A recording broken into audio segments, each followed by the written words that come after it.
Hey everyone, Adam here, and today I want to talk about the noise and AC/DC, not the band, but the electric current.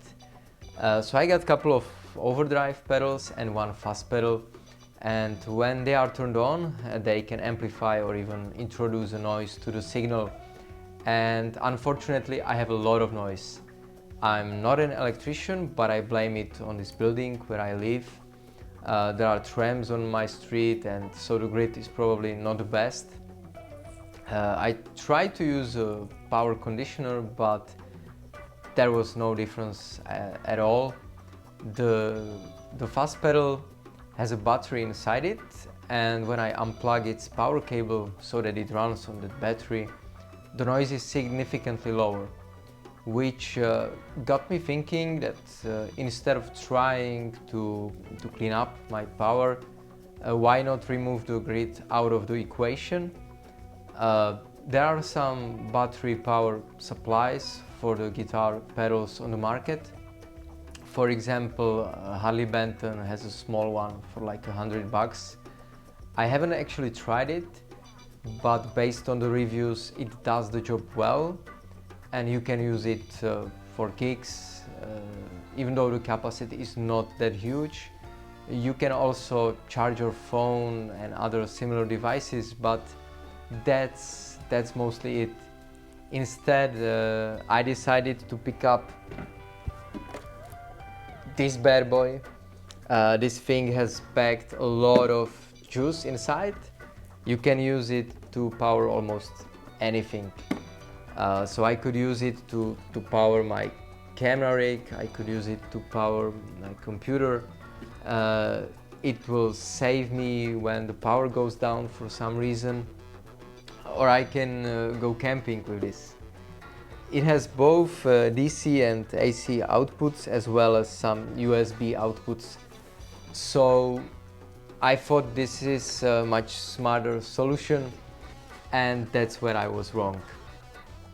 So the power from the outlet comes in a form of AC or alternating current, and most of the pedals use the DC or direct current. Power supplies will typically use a transformer to convert the AC from the outlet into DC for the pedals, and because most batteries provide a DC output, this thing has an inverter that's being used to convert the DC to AC.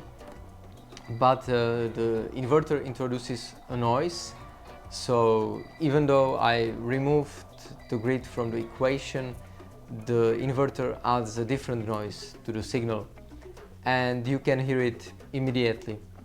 I did A/B testing in Logic, and it's a bit louder and a higher tone. Also, taking AC from the wall, converting it to DC to the battery, and then back to AC through inverter to the power supply, and then again to DC for the pedals. We are going in circles, which is very inefficient and results in a loss of power. Last but not least, it has a bit noisy fan here on the back when you're charging it, and it could potentially start spinning in the summer when this room gets hot and I'm powering my pedals. So to sum up, this experiment was a fail. It didn't work, and I was hesitating whether or not should I make a video about this. But I recently stumbled upon this book called Tuning Pro by Steven Pressfield, and one of its key points is that Tuning Pro requires a willingness to take risks, to embrace the uncertainty, and to be open to failure and mistakes. Failure is not the end, but rather an opportunity to learn and grow, and that's basically what happened. This thing is great, but it doesn't solve my problem, so the experiment failed. I'll be returning this, but I learned a lot. I never thought about what goes on with the power when I'm using my pedals, and now I have much better understanding. So hopefully you learned something new as well. Hit the like button if you did. Thank you for watching. Subscribe if you want to follow me on my journey, and I'll see you in the next one.